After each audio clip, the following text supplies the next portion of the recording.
दे धडक बेधडक आपल्या परिसरातील ताज्या घडामोडी, घटना, समस्या, विविध क्षेत्रातील सर्वदूर बातम्या पाहण्यासाठी लोकशक्ती लाईव्ह न्यूज चॅनलला सबस्क्राईब करा आणि नोटिफिकेशन मिळवण्यासाठी बेल आयकॉनला प्रेस करा.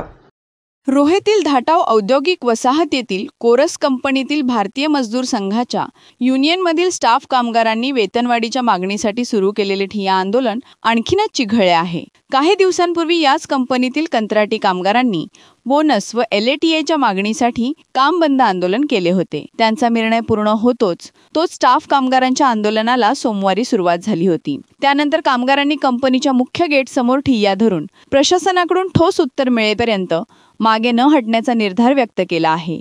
या आंदोलनात सुमारे 65 ते 70 कामगार सहभागी असून भारतीय मजदूर संघ स्टाफ असोसिएशनच्या नेतृत्वाखाली आंदोलन शांततेच्या मार्गाने सुरू आहे. कामगारांचे म्हणणे आहे की जोपर्यंत कंपनी प्रशासन लेखी स्वरूपात पगारवाढीचा निर्णय देत नाही तोपर्यंत आंदोलन सुरूच ठेवण्याचा निर्धार कामगारांनी केला आहे. या आंदोलनाला शिवसेना पक्षाने ठाम पाठिंबा दिला आहे.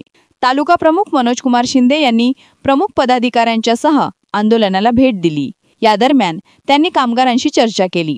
ते म्हणाले की भारतीय मजदूर संघ युनियन कामगारांच्या न्याय्य मागण्यांना आम्ही पूर्ण पाठिंबा देत आहोत.